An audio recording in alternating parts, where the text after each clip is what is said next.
દર્શક મિત્રો, સ્વાગત છે આપ સૌનું ગુડ મોર્નિંગ ગુજરાતમાં. હું છું હર્ષદીપ અને મારા સાથી મિત્ર હિતાંશ. આપ સૌનું સ્વાગત કરીએ છીએ.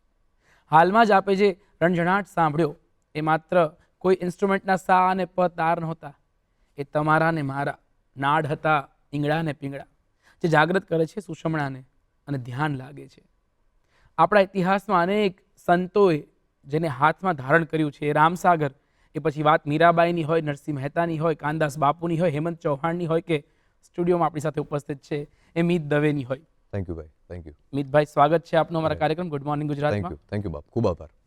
મિતભાઈ, પૂર્વનું સંગીત જેના પર આધારિત છે, આપ જી. સતત કહેતા હો છો, જી, એ રામસાગર. વાહ. તો આ પૂર્વનું સંગીત ને આ એકતા રોકો, જી, આ આ આ કઈ આ જોડાણ કેવું છે, શું કનેક્શન છે, એનાથી વાત શરૂ કરીએ. બિલકુલ. હું કાયમ કહું છું કે પૂર્વનું સંગીત જેના પર આધારિત છે એ એકતારા. એકતારા એટલે એક તાર જ છે એમાં એવું નથી. એકતારા એટલે એક સૂરનો સહારો લઈ ગાવાની જે ટેકનિક છે, જે પ્રણાલી છે, એને કીધું એકતારા. આપણે ત્યાં પૂર્વનું સંગીત એટલે કે સૂરજ ઉગે છે ત્યાંનું સંગીત અલગ છે ને સૂરજ જ્યાં આથમે છે એનું સંગીત અલગ છે. તો બંનેના ગાયકીમાં તફાવત છે ઘણો.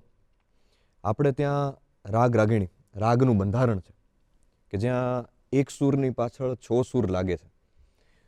પશ્ચિમનું સંગીત એવું છે કે જે કોડ સિસ્ટમ જેને આપણે કહીએ છીએ કે ત્યાં કોડ સિસ્ટમ છે અને આપણે ત્યાં સા ફિક્સ કરીએ છીએ કે આપણે તમારો સા, તમારો પેલી કાળી, બીજી કાળી, તમારો સા કયો છે, તમારા જીવનનો, તમારી ગાયકીનો સા કયો છે. તો એ જે સા છે કે ભાઈ તમારો સૂર કયો છે, એ જેના આધારે નક્કી થાય છે એ ઇન્સ્ટ્રુમેન્ટ છે એકતારા. હવે પૂર્વનું સંગીત જેના પર આખું આધારિત હતું કે હજી પણ એ લોકો એ પ્રણાલીને આપણે એ સાથે ગાઈએ છીએ, એ છે એકતારા સંગીત. એકતારા એ ખાલી ઇન્સ્ટ્રુમેન્ટ જ નથી, એ એક ટેકનિક છે, એક પ્રણાલી છે, એક વિધિ છે, એક પદ્ધતિ છે કે જેના પર આખું પૂર્વનું સંગીત હજી પણ જીવંત છે. મિતભાઈ, એકતારા તો જેમ કહ્યું, પરંતુ જી. બીજું એક નામ એટલે જે લોકભોગ્ય જી, શબ્દ વપરાય છે રામસાગર. જી. તો આ રામસાગર નામ ક્યાંથી આવ્યું? ક્યાંથી આવ્યું? જનરલી કોઈ પણ આપણે આટલા ઇતિહાસમાં કોઈનો એવો ઉલ્લેખ સચોટ તમને નહીં મળે કે આ રામસાગરનું નામ કોણે પાડ્યું. પણ મારા ખ્યાલથી મને એવું લાગે છે કે જે ઇન્સ્ટ્રુમેન્ટ તમને ભવસાગર તરાવી દે એનું નામ છે રામસાગર. ક્યાં વાત છે. તો કદાચ એમ નામ આવ્યું હોય. કારણ કે રામ શબ્દ છે ને આપણે ત્યાં ભારતમાં જેમ સદગુરુ ઓશો કહેતા કે રામ પરમાત્માનું પહેલું નામ, પરમાત્માને કેવી રીતે સંબોધવા એ પહેલું નામ પડ્યું હતું એ રામ. રામનો અર્થ ખાલી દશરથના દીકરા રામ જે આપણે જાણીએ છીએ જાનકીપતિ એટલા પૂરતો જ નહોતો. કબીર જેવા વ્યક્તિ એમ કહે છે કે તમારા ભીતરમાં જે રામ છે એને જગાડો. તો આપણી અંદર એક એસેન્સ બેઠું છે, એ એસેન્સને નામ આપવામાં આવ્યું રામ. રામ એટલો વર્સિટાઇલ શબ્દ છે કે આપણે ત્યાં તમે જો કે જ્યાં જમણવાર ચાલતો હોય તો કહે છે કે રામ રોટી, કે ભાઈ અહીંયા રામ રોટી મળે છે. જમવામાં મીઠું, રામ રસ એને કીધું કે ભાઈ આમાં રામ રસ. તો કદાચ ઇન્સ્ટ્રુમેન્ટનું નામ પણ એવી રીતે જ રામની સાથે જોડવામાં આવ્યું કે જે ભીતરના એસેન્સને જગાડે છે. જે હર્ષદીપભાઈએ બહુ સરસ વાત કરી કે સા અને પ, આ બે તારી છે એ તમારા ભીતરના જે બહારનું વર્લ્ડ જે છે ને, જેને એક extra word I think so શું એને વર્ડ આપણે વાપરીએ એક્સ્ટ્રા વર્ડ, જેને વ્યવહાર જગત કહી શકાય. તો કદાચ આ કોમ્બિનેશન મને એવું લાગે છે કે બહારનું વિજ્ઞાન અને ભીતરની અવેરનેસ, ભીતરનું એસેન્સ, એ બેને સાથે જોડતું એક માધ્યમ છે એ છે રામસાગર. એ બંને તાર જે છે ને એ કદાચ મને એવું લાગે છે કે એ બહારની કોઈ પણ વિધિ છે કે બહાર કેટલું ધ્યાન આપવું ને અંદર કેટલું ધ્યાન આપવું, એ બેનું જોડાણ છે, એ કદાચ આપણને એક સાથે લેવરાવે છે રામસાગર.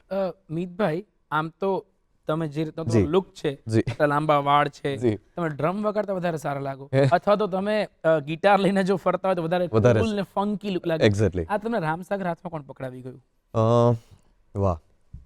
હું કદાચ આનો શ્રેય એકમાત્ર હું મારા ભાઈ હાર્દિક દવેને આપીશ અને હું એને ખાસ યાદ કરીશ. આજ સવારમાં પણ મેં એને એ વાત મૂકી કે ભાઈ હું દૂરદર્શનમાં ઇન્ટરવ્યૂ માટે જઈ રહ્યો છું અને કદાચ એનું ક્રેડિટ, એનું શ્રેય મારા જીવનમાં રામસાગર લાવનાર વ્યક્તિ હાર્દિક દવે, મારો ભાઈ. પણ આમ જુઓ તો જે એકવાર હું ને મારો ભાઈ હાર્દિક માધુપુર અમે હતા અને પેલો અનપ્રોફેશનલ પ્રોગ્રામ ગણો કે પ્રોગ્રામ શબ્દ કરતાં હજી મને લાગે કે બેઠક એવું જ ગણો, કારણ કે એ કોમર્શિયલ પ્રોજેક્ટ નહોતો જ્યાં પૈસાની વાતચીત નહોતી વચ્ચે, કે જ્યાં આટલી કલાક ગાવાનું એવું કોઈ ફિક્સ દાયરા નહોતો. અમને ખાલી ને ખાલી એના માટે બોલાવતા હતા કે તમે આવો અને આપણે બેઠક કરી.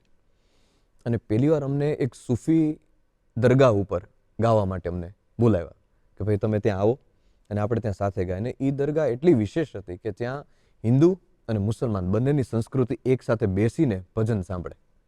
એ પછી ભજનમાં કબીર પણ ગવાય, મીરાબાઈ પણ ગવાય, ગોરખ પણ ગવાય. તો એ જે ભજન પ્રણાલીઓ ચાલતી હતી એમાં અમને પહેલી વાર બોલાવવામાં આવ્યા. હવે ત્યાં સુધી તો મતલબ હું નાનપણથી અમારું તો એક મારું અપબ્રિંગિંગ જેને જન્મ જ એવો ફેમિલીમાં થયો કે જ્યાં આવડું મોટું નામ પ્રફુલ્લ દવે, જેને ગળથુથીમાં અમને એ સંગીતના સંસ્કાર આપી દીધા. તો એમને સાંભળીને એમને શીખીને જ્યાં મોટા થાય તો અલગ અલગ ઇન્સ્ટ્રુમેન્ટ સાથે વગાડવાનો, એની સાથે થોડા રમવાનો મોકો મળ્યો. પણ હજી ભીતરમાં કંઈક ખૂટતું હોય ને એવી એ યાત્રા અમારી ચાલતી હતી કે હજી કંઈક ખોજ છે કે જેમાં જીવનમાં ક્યાંય ઠહેરાવ આવ્યો નથી. તો અલગ અલગ ઇન્સ્ટ્રુમેન્ટ વગાડતા એકવાર આ બેઠકનો દિવસ આવ્યો અને હાર્દિક કે આપણે ત્યાંથી બોલાવવામાં આવ્યા છે અને આપણે જઈએ. અને ખાસ કીધું છે કે તમારી સાથે કોઈ છે કે એને લઈને આવજો. હવે એ તો એમને તો ખબર નહીં કઈ રીતે ખબર હશે, પણ એમણે કીધું કે લઈને આવજો. ત્યાં સુધી અમે હજી પ્રોફેશનલ પ્રોગ્રામ કે એઝ એ બેન્ડ તરીકે એ વસ્તુને અમે ચાલુ કરી નહોતી. અને હું ને હાર્દિક માધુપુરથી સંતરામપુર લાંબુ ગડમથલ મંજિલ કાપી અને પહોંચ્યા. અને ત્યાં જઈ અને એ રામસાગર પહેલી વાર, અમારે કારમાં જનરલી બધા અલગ અલગ ઇન્સ્ટ્રુમેન્ટ પડ્યા હોય, એમાં રામસાગર પડ્યો. તો હાર્દિક મને કે આપણે રામસાગર ઉપર ગાઈએ. મેં કીધું ચાલો. તો હાર્દિક ગાવામાં, હું રામસાગર ઉપર, ભાર્ગવભાઈ મેન્ડોલિન ઉપર અને અમારે શકીલભાઈ એ તબલા ઉપર, આટલા 4 જણાથી એક નાની બેઠકની અમારે શરૂઆત થઈ. અને એ દિવસે મને તમે જેમ કીધું એમ કે ગિટાર, હું પણ એ જ વ્યક્તિ હતો કે ભાઈ ગિટારને મેળવેલું હોય, કીબોર્ડ વગાડેલું હોય, એટલે અલગ અલગ સ્ટ્રિંગનો ઇન્સ્ટ્રુમેન્ટનો ઉપયોગ કરો, પણ એને કેટલો અને કેવી રીતે તારને સજાવવો એ ખબર નહોતી. એટલે બહારના ઇન્સ્ટ્રુમેન્ટ, જે મેં તમને કીધું કે બહારના ઇન્સ્ટ્રુમેન્ટ ગિટારને કેમ ટ્યુન કરવું એ ખબર હતી, પણ રામસાગરને કેમ ટ્યુન કરવું એ ખબર નહોતી. એટલે હું ટ્યુનિંગ કરતો હતો અને ટ્યુનિંગ કરતા મેં તારને વધારે ખેંચી લીધો, મેં સાને વધારે ખેંચી લીધો અને તાર તૂટી ગયો. અને પછી ખરેખર 2 તાર, આ રામસાગરમાં 2 તાર હોય, એ 2 તારમાંથી 1 તાર થઈ ગયો. અને આખા પ્રોગ્રામમાં મેં ખાલી એક જ તાર વગાડ્યો, સા પકડી રાખ્યો. અને ત્યાં પહેલી વાર મને રિયલાઇઝ થયું કે okay, this is the instrument, આ ઇન્સ્ટ્રુમેન્ટ છે જેને હું ગોતી રહ્યો હતો. એ 2 કલાક 3 કલાક કન્ટિન્યુઅસ એક જ સા વગાડે રાખવાથી ભીતરમાં કંઈક એની અલગ ઉર્જા ઊભી થઈ. ભીતરમાં કોઈ વસ્તુ હતી જેણે અંદરથી ખોલી દીધી. બિલકુલ. અને ત્યારે મને ખબર પડી કે યસ, આનું નામ શું કામ રામસાગર હોઈ શકે. આ સાગરને ઓલી બાજુ તરાવવા, મતલબ આ કિનારેથી બીજી બાજુ લઈ જાય, એ આ જ ઇન્સ્ટ્રુમેન્ટ છે. એટલે એવું બને કે જે એક તાર છે જેને વધુ ટાઈટ કરીએ તો તૂટી જાય છે, અને જો ઢીલો રાખીએ તો પણ જે લય જોઈએ તો પણ નથી જામતો. તો એક સમ્યક માત્રાની અંદર જો હોય, યસ તો એવું જ આપણા જીવનની નૈયા પણ હોય છે કે એને એકદમ ખેંચાણ પણ નહીં અને ઢીલું મૂકી દેવાનું નથી. વાહ, એકદમ મધ્ય માર્ગ અપનાવીને જો આપણે ચાલીએ. મિતભાઈ આને છે ને બુદ્ધના મધ્યમ માર્ગ તરીકે ઓળખાવેલું એક વખત. બિલકુલ, કે આ બુદ્ધના મધ્યમ માર્ગ જેવું છે. બુદ્ધને પહેલી વાર, મતલબ આ તો વાંચેલી ઘટના, કે બુદ્ધને જ્યારે જ્ઞાન મળ્યું, સંબોધિની ઘટના જેને કહી શકાય, એ સંબોધિની ઘટના પછી શેના ઉપર બોલવું, કે હવે મને ખબર પડી મારે લોકો સુધી શું પીરસવું. તો બુદ્ધે લાંબો સમય સુધી મૌન રાખ્યું કે મને શું બોલવું છે, હજી એ મુદ્દો મળ્યો નથી, તત્વ મળ્યું નથી. એમાં એક વખત એક નદી કિનારે એક રામસાગર જેવો વ્યક્તિ, મતલબ કારણ કે રામસાગરનું વર્સિટાઇલ નામ જ્યારથી પડ્યું એ ગુજરાત પૂરતું છે, પણ એને કહેવાતું વીણા. કદાચ તમે જો નારદ મુનિ એ તો પહેલા વ્યક્તિ હતા કે જેમણે રામસાગર ગણો કે વીણા ગણો કે સ્ટ્રિંગ ઇન્સ્ટ્રુમેન્ટની શરૂઆત કરી. નારદ મુનિના હાથમાં તમે આજ પણ મુહૂર્ત જુઓ ને, તેમાં છે કે 2 તારની વીણા છે. એ જે વીણા શબ્દ જે છે ને, જેના ઉપરથી તંબુરો બન્યો, તાનપુરો બન્યો, રાઈટ, એ બધા જ એમાંથી ઇન્સ્ટ્રુમેન્ટ બન્યા, એ આ 2 તારની વીણા. તો એ એક વ્યક્તિ ખૂણા ઉપર બેસી અને તારને બાંધી રહ્યો હતો, અને બાંધતા એ તારને જેવો વધારે ખેંચે એટલે તાર તૂટી જાય, અને ઓછો ખેંચે એટલે એમાંથી સંગીત જન્મે નહીં. ક્યારની ગડમથલ ચાલતી હતી ને એ બુદ્ધ જોઈ ગયા, અને બુદ્ધને એમાંથી વિચાર આવ્યો કે યસ, કદાચ જીવન આ 2 તારની વચ્ચે જ છે, કે બહુ જીવનને ખેંચવા જેવું નથી, બહુ જીવનને ઢીલું મૂકવા જેવું પણ નથી, સપ્રેસ તો કરવાનું જ નથી, પણ જો હાવ કેરલેસ થઈ ગયા અને જો તમે તમારા આ જન્મ ઉપર કામ ન કર્યું તો એમાંથી સંગીત જન્મતું નથી, તો એમાંથી સંગીત નહીં જન્મે. આપણા શ્રોતાઓને પણ, આપણા દર્શકોને પણ એવું થતું હોય કે આ હાથની અંદર રામ સાગર ને એક તારો લઈને તો છે જ, પરંતુ જી. સંભળાવશે ક્યારે? અરે તો એમના કાનને પણ ટાંકક બિલકુલ. મળે એવું અરે, અને અરે. એમની અંદરના રામ સુધી પહોંચે ક્યાં વાત. એવું વાહ. પ્રારંભ કરીએ.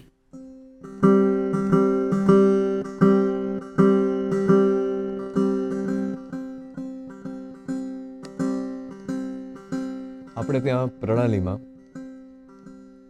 પ્રભાત પહેલા આરાધનો સમય પૂરો થઈ ગયો હોય, રાતનું પ્રભુત્વ પૂરું થવા જઈ રહ્યું હોય ને સૂરજનું પ્રભુત્વ ચાલુ થવા જઈ રહ્યું હોય, એ પહેલા પ્રભાત એક કે જ્યાં રાત પૂરી થાય અને પ્રભાત આવે છે એની વચ્ચે એક રામગરી, આપણી ત્યાં અલગ અલગ જે ગાયકીનો પ્રકાર છે કે ખળ પીટા, એક એક એક અલગ આપણે ત્યાં બધા ગાયકીના પ્રકાર અને પ્રહર એ બેની સાથે જોડાણ બહુ સરસ છે કે ભાઈ પ્રભાતીનો એક સમય ફિક્સ કર્યો કે આ જ જગ્યાએ તમારે ગવાય, કે ખવડ ગણો, પિયાલો ગણો, કટારી ગણો, આ બધા શબ્દો હવે તો આ બધા બહુ લુપ્ત થતા જાય છે કે જ્યાં આ પણ આ ગાયકી બહાને ફરીથી જાગૃત થાય. જીવતું. અરે બાબુ, યસ યસ આપણો જે સંયુક્ત પ્રયાસ જ એ છે કે જે વસ્તુ રેર થતી જાય છે, કાયમ મતલબ આ છે ઇંગ્લિશ પણ મજા એવો શબ્દ કે I am there which is very rare.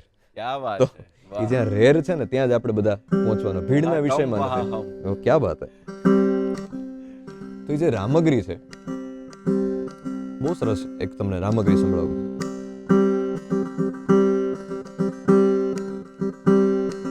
तुम हो हमरो सच्चो साईं, धन तोरी साईबी रे, धन तोरी साईबी. तुम हो हमरो सच्चो साईं,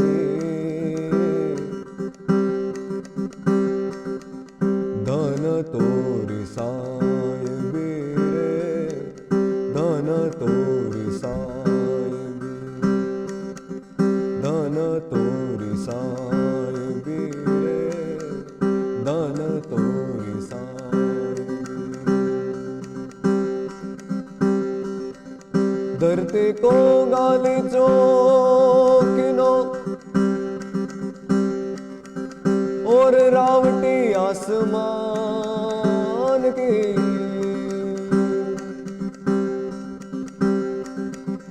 धरती को गाली चौकिनो और रावटी आसमान की, चंदा सूरज दीपक की ना, ऐसी संपत शाम की रे, धन तोरी साईबी. तुम हो हमरो सच्चो साईं, धन तोरी साईबी रे, धन तोरी साईबी रे, धन तोरी साईबी. વાહ વાહ વાહ, બહુ બહુ મજા આવી. અને એમણે જે વાત કરી કે રાત વીતી જાય અને પ્રભાત થાય, યસ, એ વચ્ચે રામગરી ગવાય. વાહ. તો હવે આવી જ એક મજાની વાત જાણવા જઈએ જી. કે જ્યાં અમદાવાદ શહેરની ગલીઓમાં ફરી એક ગ્રુપ છે જે પ્રભાતિયા બેઠક ક્યાં વાત કરવાનું કામ કરે છે. વાહ. તો દર્શક મિત્રો, એક મજાની આવી જ પોઝિટિવ વાત જાણવા જઈશું જ્યાં અમદાવાદનું એક ગ્રુપ પ્રભાતિયા ગાઈ રહ્યું છે.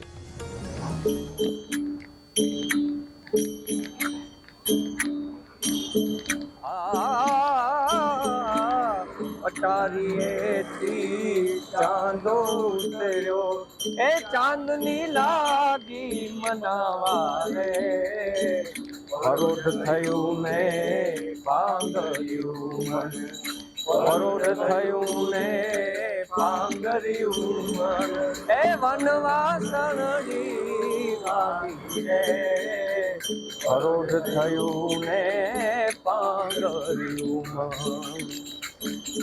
પ્રભાતિયા એ આપણી બહુ સારી પરંપરા છે. આ પરંપરા ગામડાઓમાં તો બહુ વર્ષો સુધી ચાલતી રહી, પણ અત્યારે ગામડામાં પણ દોડભાગ વધી છે, એના કારણે ધીરે ધીરે લુપ્ત થતી જાય છે. પ્રભાતિયા સાથે આપણા સંસ્કારો સંકળાયેલા છે. પ્રભાતિયામાં જે ગવાતા પદો છે એ મનને તો શાંતિ આપે જ છે, પણ આપણો એક સંસ્કાર વારસો છે. પ્રભાતિયાના રાગો પણ કેટલા કર્ણપ્રિય છે. તમે જો ઝૂલણા છંદમાં ગવાય, બિલાવલ ગવાય, તો આ એકદમ સાયન્ટિફિક પણ છે અને આપણને ગમે એ પ્રકારનું છે. પ્રભાતિયામાં કૃષ્ણ વધારે આવે છે, કારણ કે કૃષ્ણ નું અસ્તિત્વ એટલે ભગવાન એ આપણા લોકજીવન સાથે વધારે અટેચ છે, બરોબર. એટલે કૃષ્ણના પદો વધારે છે. એમાં પ્રભાતિયામાં નરસિંહના પદો છે, દાસ દયાના પદો છે, કે ઘણા બધા એવા સંતોના પદો છે કે જે આપણે પ્રભાતમાં ગાઈએ છીએ, પણ વધારે પડતા નરસૈયાના છે, કારણ કે એ લોકજીવન અને કૃષ્ણ એ બેયને સાથે લઈને ચાલ્યા છે અને એ આપણને બેયનું દર્શન થાય છે. ભારતીય સમાજનું પરિવર્તનના નામે પશ્ચિમીકરણ થઈ રહ્યું છે, ત્યારે અમદાવાદમાં પ્રભાત ફેરીમાં શહેરીજનોએ સફેદ વસ્ત્ર ધારણ કરી અંદાજે 3 કિલોમીટર પગપાળા મંજીરા અને રામસાગરની સાથે પ્રભાતિયાનો રાગ આલાપ્યો હતો. ત્યારે જાણીએ શું હતો આ પ્રભાત ફેરીનું તાત્પર્ય અને કેવો રહ્યો સહયાત્રીઓનો અનુભવ. વર્ષો પહેલા જે આપણી પ્રથા હતી લોકોને જગાડવાની, તો એ જ ઉદ્દેશ સાથે કે લોકો જાગે, સમાજ જાગૃત થાય, અને સમાજને જો જાગૃત કરવું હોય તો પહેલા પોતે જાગવું પડશે. સો એક ઉદ્દેશ સાથે અમે લોકોએ પ્રભાત ફેરીનું આયોજન કર્યું. પ્રભાત ફેરીનું પ્રથા એવી છે કે પોળોમાં અને શેરીઓમાં ફરતી રહે, લોકો એક પોળમાંથી બીજી પોળમાં અથવા તો શેરીઓમાં, ગામડાઓમાં, ગલીઓમાં ફરતી રહે. પણ અમે લોકોએ આ પ્રભાત ફેરીનું આયોજન કર્યું હતું કે આપણા જે અમદાવાદનો ટાઉન હોલ છે એલિસ બ્રિજ વિસ્તારનો, તો નદી પાર કરીને પશ્ચિમથી અમે પૂર્વ તરફ આવીએ અને દેસાઈની પોળમાં આખા ભગતનો ખાંચો છે ત્યાં આગળ આનું સમાપન કર્યું. તેનો પાછળનો મૂળ ઉદ્દેશ એટલો જ હતો કે પશ્ચિમની સંસ્કૃતિ તરફ જે અત્યારે લોકો વધી રહ્યા છે, પશ્ચિમની તરફ લોકો જઈ રહ્યા છે, તો ત્યાંથી પોતાના મૂળ તરફ પાછા આવે, પોતાની સંસ્કૃતિ તરફ પાછા આવે. એટલા માટે અમે એક સિમ્બોલિક રીતે આ પ્રયત્ન કર્યો હતો કે પશ્ચિમથી અમે પૂર્વ તરફ આવી રહ્યા છે, એટલા માટે અમે નદી ઓળંગી અને આ બાજુ આવ્યા. ગાગર ભરોસે ગોળી લીધી, ગાગર ભરોસે ગોળી લીધી, આરાની હું અજાણી રે. આજે પ્રભાતિયામાં બહુ મજા આવી. અમે બહુ વર્ષે આજે પ્રભાતિયામાં આવ્યા, તો મારી દીકરી સાંજે કે મારે પ્રભાતિયામાં જવું છે મમ્મી, પ્રભાતિયા છે તો મારે આવું જ છે પ્રભાતિયામાં. બહુ મજા આવી પ્રભાતિયા.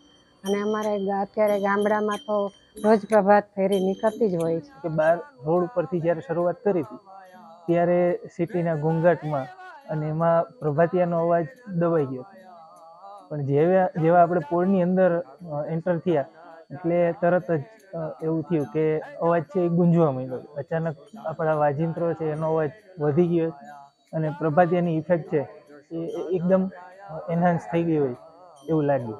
હું એવું ઈચ્છું કે ઘરનું દરેક વ્યક્તિ પ્રભાતિયા સાંભળે એટલીસ્ટ, અથવા નાનું બાળક પ્રભાતિયા સાંભળીને ઉઠે, અથવા ભલે એને હાલરડામાં સુવરાવવા માટે પણ પ્રભાતિયા કે એવા પદો ગવાય, તો એ બાળક સુધી, આપણા ભવિષ્ય સુધી આપણી આ પ્રવાહને આપણે જીવંત રાખીશું. મધ્યકાલીન સાહિત્યના પદો વધારે પ્રભાતિયામાં આપણે જનરલી ગાતા હોઈએ છીએ.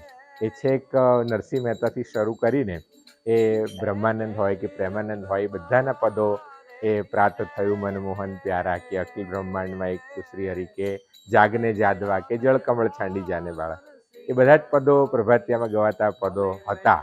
પણ કમનસીબે શું થાય કે પ્રભાતિયા સિવાય એ પદો ન ગવાય, એટલે પછી આજે સાંજના કાર્યક્રમો સાહિત્યમાં વધારે થાય, એટલે એના પરિણામે આ પદો ગવાતા ધીરે ધીરે બંધ થયા અને લુપ્ત થતા જાય એવું બને.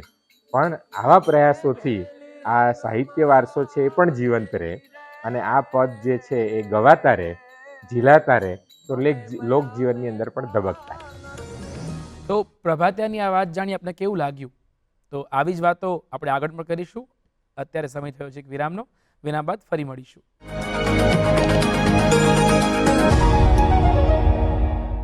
મિત્રો, વિરામ બાદ ફરી એકવાર આપનું ગુડ મોર્નિંગ ગુજરાતમાં સ્વાગત છે. આપણી સાથે મિત દવે જોડાયેલા છે. મિતભાઈ, અત્યારે જે પ્રકારના સમયની અંદર જોઈએ તો અમદાવાદની અંદર કોલ્ડ પ્લે આવે છે ને ખૂબ મોટો સમૂહ એના ધૂન ઉપર, એના તાલ ઉપર ઝૂમે છે. એટ ધ સેમ ટાઈમ એની સાથે સાથે આપણે ત્યાં ગરબા પણ હોય છે. અને તમે તો આટલા વર્ષોથી આ રામસાગર વગાડો છો, તો જે એવું કહેવાય કે કમરથી નીચેનું ગીત છે ને કદાચ પશ્ચિમી વાદ્ય વાહ જી વાહ. એ આપણને થીરકાવે, વાહ, વાહ. પરંતુ માઇન્ડ વાહ. ને જે વધુ અસર કરે, જી. જે આપણને ટ્રાન્સના ઝોનની અંદર પણ લઈ જતું જી, હોય, જી, તો જી. એવા આપણા પરંપરાગત વાદ્યોની અંદર એ તાકાત શક્તિ રહેલી બહુ છે. સાચું. તમારો શું અનુભવ છે? જેમ આપણે આગળ વાત થઈ કે કદાચ બધા ઇન્સ્ટ્રુમેન્ટ મનને ભરવાવાળા ઇન્સ્ટ્રુમેન્ટ છે, આનંદ બાજુ લઈ જરા ઇન્સ્ટ્રુમેન્ટ છે. હું રામસાગરને સરખાવું છું ઉદાસીન સંપ્રદાય સાથે. આપણે ત્યાં બહુ સરસ એક શબ્દ છે ઉદાસીન. હવે એ શબ્દને નેગેટિવ ગણવામાં આવે છે કે શું ઉદાસ બેઠો છો, પણ એ શબ્દ એટલો કામનો હતો કે ઉદ આસન, જેની ઉર્જા, જેનું આસન, જેનું હોવાપણું એ રેગ્યુલર જીવનમાં નથી, જેની ઉર્જા ઉર્ધ્વગામી છે, એને કહેવાય છે કે ઉદ આસન. આ ઉદાસીન સંપ્રદાયની સાથે સરખાવતું આ ઇન્સ્ટ્રુમેન્ટ છે. તો કદાચ દરેક ઇન્સ્ટ્રુમેન્ટ છે જે મનને ભરવાવાળા બહુ ઇન્સ્ટ્રુમેન્ટ છે. મારા વ્યવહાર જગત માટે, મારા મનની પ્રવૃત્તિ માટે કોઈ લીડ ઇન્સ્ટ્રુમેન્ટ વગાડતું હોય તો મને વધારે ગમશે, કે જ્યાં લોકોને આનંદ આવે. આજકાલનું જે કોમર્શિયલ વાતાવરણ છે એમાં એવું છે કે બહુ જલ્દી જલ્દી આનંદ જોઈએ છે ને. અમે અમારી પ્રવૃત્તિ કલાક છે, 2 કલાક છે, તો મને જલ્દી એટલો આનંદ અપાવી દો કે જ્યાં ભીતરની વાત મને જાણવામાં રસ જ નથી. મને તો સ્ટ્રેસ એટલો બધો છે કે ભાઈ મને તો 2 કલાક કોક એવા નશામાં લઈ જાય કે જ્યાં હું થોડીક વાર માટે મારા સ્ટ્રેસને ભૂલી જાઉં. પણ મજાની વાત એ છે કે એ આપણે ક્રિટિક્સ નથી, પણ એમાંથી પતાવ્યા પછી જેવા કોન્સર્ટમાંથી તમે બહાર નીકળો એટલે સ્ટ્રેસને તમારી વાટ જોઈને જ ઊભો હોય, એ પાછો ભેગો તમારી યારે આવે છે. પણ મેં જે મારો અનુભવ એ જોયો છે કે કદાચ આવા શાંત રસના ભજનો કે આવી કોઈ બેઠક તમે જ્યારે સાંભળી હોય કે તમે ડાયરાના કલ્ચરમાં ગયા હો, ક્યારે પણ તમે ડાયરા સાંભળતા હશો તો મેં જોયું કે 2-2, 3-3 દિવસ સુધી લોકોના જીવનમાં ઓલું ગીંજ કે ભાઈ ઓલું ભજન ગજબ હતું, જોગી રે મિલે તો મેં જીવુંગી, નહીં તો છોડું મારા પ્રાણ. તો એ સવાલ, એ વાત તમારી અંદર એટલી બધી ઘૂંટાય છે કે તમે જ્યારે તમારા રેગ્યુલર જીવનમાં જાઓ છો ને તો એ સ્ટ્રેસની વચ્ચે જે નાનો નાનો સૂર તમને સંભળાતો રહે ને, તમે સ્ટ્રેસમાં છો, તમે તમારા ઓફિસમાં કામ કરી રહ્યા છો, તમને કંઈક એવું મૂંઝવણ ચાલી રહી છે, પણ એના બેકગ્રાઉન્ડમાં તમને ગંગા સતી આવીને કહી જાય કે ભાઈ મેરું તો ડગે પણ જેના મંદડા ડગે નહીં, પાનભાઈ ભાંગી રે પડે ને બ્રહ્માંડ. વાહ. તો આ જે વાત છે એ કદાચ મને એમ છે કે મને ખબર નથી કોલ્ડ પ્લેમાં શું, કારણ કે પણ મારો અનુભવ એ છે કે પશ્ચિમના સંગીતમાં કદાચ એ યાદ કરાવવાવાળી વાત છે ને એ તાકાત નથી. કદાચ એ યાદ કરાવવાની, એ રિમેમ્બરન્સ જેને કહી શકાય કે ફરીને ફરી યાદ કરાવવું. હરખ અને શોકની જેને આવે નહીં હેડકી. જો હરખ અને શોકની હેડકી ન આવે તો પછી હેડકી કોની આવે? હેડકી મને મારી આવી જોઈએ, મને મારી યાદ આવી જોઈએ. તો ગંગા સતી, ગોરખ હોય, તો આવા દરેક જે સંત થઈ ગયા ને તમને તમારી યાદ અપાવવા માટે. તો એ જે રેગ્યુલર ફોર્સ ચાલી રહ્યો છે એ દુનિયાના ભીડથી દૂર એક નાની કે ભાઈ 5 લોકોની દુનિયા પણ હોય ને, પણ ત્યાં મારી ભીતરની દુનિયા તો ખરી. હું ભીડની હારે એના પ્રવાહમાં જવા નથી માંગતો. તો કદાચ મારી પાસે એ સ્કોપ હતા. અમે જ્યારે આ વસ્તુને ચાલુ કરી ત્યારે ડેફિનેટલી આજે પણ જ્યારે અમે પરફોર્મ કરીએ છીએ તો એ પરફોર્મન્સ પહેલાં અમે વાત કરીએ કે ભાઈ આનો ઉદ્દેશ એ છે, એકતારાનો ઉદ્દેશ એ છે કે અમે ગાયકીમાં ધ્યાન અમે અમારામાં રાખશું, તમે તમારું ધ્યાન તમારામાં રાખજો. તમારે અમારા સાંભળવામાં કે અમે શું કરીએ છીએ, અમે એક્સપ્રેશન શું આપીએ છીએ એમાં તમારું ધ્યાન ન હોવું જોઈએ. તમે આ ગાયકીનો ઉપયોગ તમારા ભીતરના વિજ્ઞાનને જગાડવા માટે કરજો. ખાલી ગાયકી એન્ટરટેનમેન્ટ માટે ન રહે, એ આપણો ઉદ્દેશ. તમે જો અનુમતિ આપતા હો તો આ વાજિંત્રને હું મારા હાથમાં ધારણ કરીને તમે શીખવાડશો? બિલકુલ બિલકુલ બાપુ. યસ. પહેલા તો આનું પ્લેસમેન્ટ કઈ રીતે કરું? હવે યાર બહુ સરસ એક સાયન્સ છે બાપુ આને, કે આમાં રામસાગર છે ને એની પાછળ એની પોતાની આ તુંબડામાંથી બને તેની પોતાની એક નાભી છે, અને એ નાભી જ્યારે આપણા નાભીને એ અડે ને, રાઈટ, એવી રીતે એને રાખવામાં આવે છે. અને એ જેમ આપણે આગળ વાત કરી કે સા અને પ, એ આપણા 2 શ્વાસ ચાલી રહ્યા છે, એ 2 નાડી ચાલી રહી છે, ઈંગડા ને પિંગળા. એ જો 2 પરફેક્ટ ચાલતી હોય ને તમે જુઓ ને તો એમાં એક સા વાગતો હોય ને એવું તમને મહેસૂસ થાય કે બંને છે સા અને પ, પણ છતાં એ એટલા પેરેલલ જતા હોય કે તમને એવું લાગે કે 2માં સા જ વાગી રહ્યો છે, એક જ સૂર વાગી રહ્યો છે. એનો મતલબ છે કે ઈંગડા અને પિંગળા જો 2 જાગ્રત થઈ જાય તો સુષુમ્ણા જાગ્રત થાય છે. તો ત્યાંથી એને વચ્ચે રાખી આવી રીતે એને નાભીમાં ટચ થાય અને એને 2 ઉપરથી 2 તાર છે એને ટ્યુન કરવામાં આવે, જેમ જીવનને ખેંચવામાં આવે કે ભાઈ આગળ જેમ વાત કરીને કે ભાઈ ચંદા સૂરજ દીપક કીના, કે પછી હરખ ને શોકની જેને હેડકી ના આવે. તો હરખમાં બહુ હરખાઈ નથી જવાનું અને શોકને બહુ ઢીલો નથી મૂકી દેવાનો. તો એ 2ને પકડી, 2 તારને, એ તમારા જીવનને પકડીને પછી તમે જ્યારે એને રણકાર આપો છો યસ, ત્યારે સંગીત હોય. ત્યારે સંગીત એમાંથી ઊભું થાય છે. અને ધીરે ધીરે મેં જોયું છે કે યસ, ક્યા બાત હે. આહા,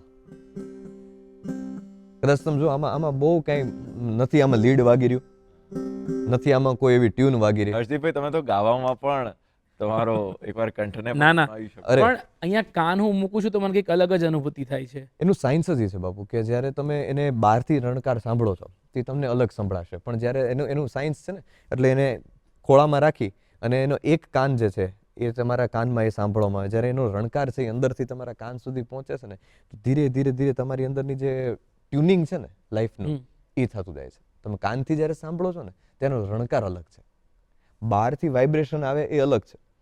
આપણે જીવનના જે બહારથી વાઇબ્રેશનને લઈએ છીએ ને એ અલગ છે, પણ ભીતરના જે સૂર છે ને એ તમને આમાં એટલે હવે એ અનુભૂતિ થાય છે કે જ્યારે હેમંતભાઈને આપણે ગાતા સાંભળીએ અને તો એ આવી ખોવાઈ શું કામ રીતે જાય છે. ખોવાઈ શું અરે, કામ ક્યા જાય બાત છે. હે, ક્યાં ક્યા વાત બાત હે. હે. વાહ જી વાહ. ખૂબ ખૂબ સરસ અને બહુ જ ઉર્જાવાન છે અને? ભલે લાઇટ વેઇટ છે હા. પણ એ આપણને પણ હલકા અને એકદમ હળવા કરી દે એવી શક્તિ ધરાવે છે. Thank you very much. Morari Bapu એકવાર ખાસ આના માટે વાત કરી હતી કે રામસાગર જ્યારે ઘરમાં રાખ્યો હોય અને એમના પર કોઈ કાપડ રાખીને એમને સુવડાવે ને ત્યારે એવું લાગે કે જાણે ભારતનો કોઈ સંત સૂતો હોય ને. ક્યાં વાત હે. તો એ આ ઇન્સ્ટ્રુમેન્ટમાં એ તાકાત ખરી બાપુ. તો આવા જે અત્યારે પણ જી ગુજરાતની એટલે આમ દરેકના મુખે જી અથવા દરેકના હૃદયની અંદર અંકિત થયેલું હોય જી એવું કોઈ ભજન કે ગીત અરે જે આપ પ્રસ્તુત કરી શકો.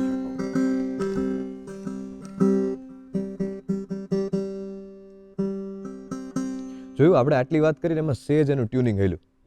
તમે તો તરત એની પકડી પાડી. કારણ કે એને આમાં હાજરી જોઈએ. તમે જો કીબોર્ડ છે એમાં એમાં ટ્યુનિંગ થયેલું જ છે પહેલેથી, અમારે સીધું એના પર કામ કરવાનું છે. આમાં તમારે હાજરી, તમારે અવેરનેસ જોશે કોન્શિયસ, એટલે આ ઇન્સ્ટ્રુમેન્ટ તમને હાજર કરે છે, એટલે આનું બહુ વધુ મહત્વ છે. જાગૃત બનાવે. વધુ જાગૃત બનાવે.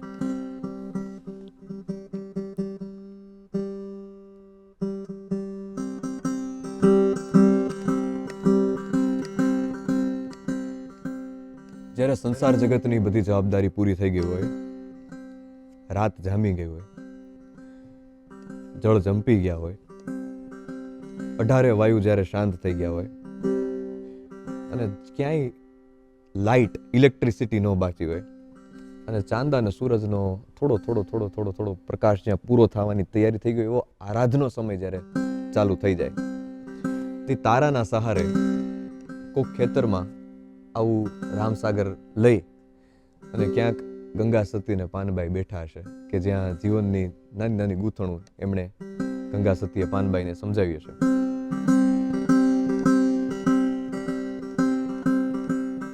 કે બાઈ રે રામ રામ રામ રે રામ,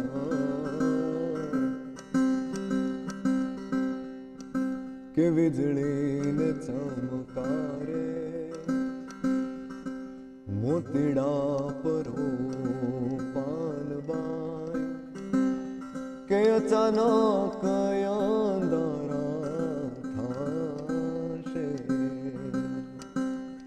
કે છે કે ભાઈ અચાનક અંધારા થઈ જશે. આપણે તમને એમ કે સમય છે, આપણી પાસે જે નથી ને ઈ જ છે સમય. આપણો સૌથી મોટો ભરમ જ ઈ છે કે આપણી પાસે તો હજી સમય છે ને, હું સાધી લઈશ, હું કરી લઈશ. ગંગા સતી કહે કે ગમે ત્યારે જવાનો સમય આવે, એ આપણા તમારા મારા માટે નક્કી નથી ક્યારે જવાનો સમય થાય. એટલે તું સાંભળ કે છે કે તમને અને મને ક્ષણ આપી, હાથીને મણ, કીડીને કણ, પણ તમને ને મને એ ક્ષણ આપી છે કે આ ક્ષણમાં આપણે જીવવાનું છે.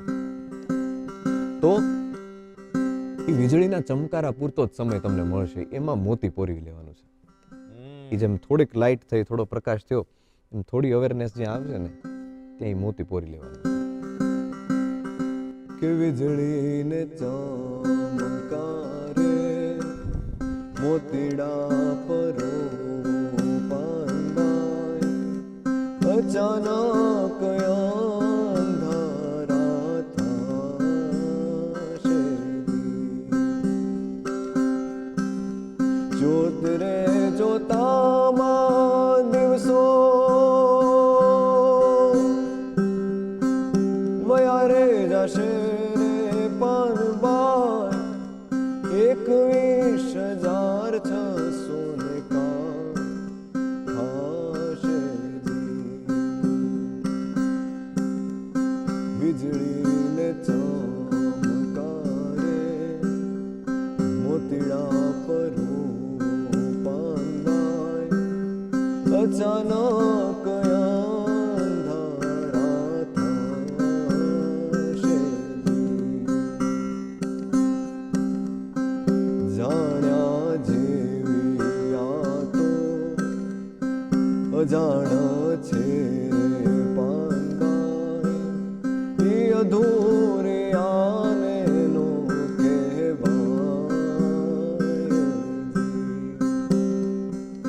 જાણ્યા જેવી આ તો અજાણ છે રે પાનબાઈ.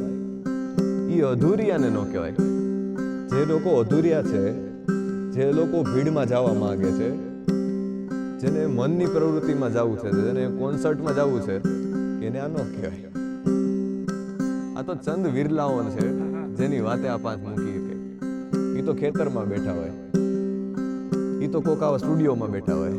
ક્યા બાત. જાણ્યા જેવી આ તો અજાણા છે રે પાનબાઈ. ઈ અધૂરિયાને નો કહેવાય.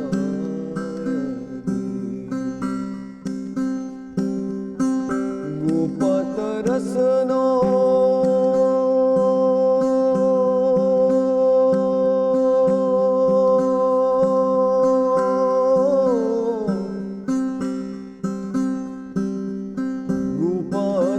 રસનો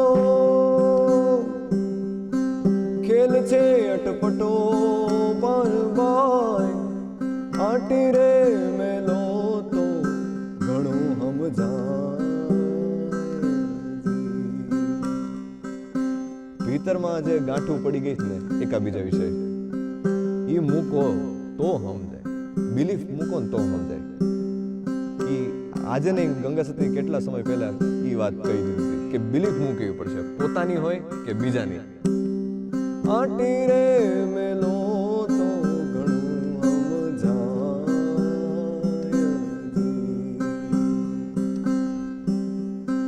વીજળીને ચમકારે મોતીડા પરો પાનબાઈ. અચાનક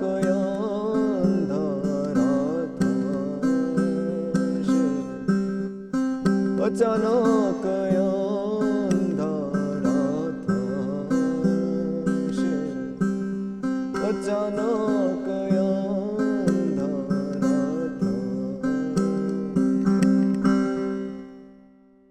તો દર્શકો, આજે મીતભાઈએ એકતારાના માધ્યમથી જે આપણા સુધી આપણા મહિલાને જગાડવા માટેની જે જહેમત ઉઠાવી એ બદલ મીતભાઈ આપનો ખૂબ ખૂબ આભાર. અમને તો લાગે છે આ ફક્ત એક વાદ્ય નથી, પરંતુ એક આધ્યાત્મિક, એક સંગીતમય અનુભૂતિ છે. મીતભાઈ, દૂરદર્શનમાં ગુડ મોર્નિંગ ગુજરાતના કાર્યક્રમમાં આપ આવ્યા, આપનો ખૂબ ખૂબ આભાર. આપનો પણ ખૂબ આભાર. દૂરદર્શનનો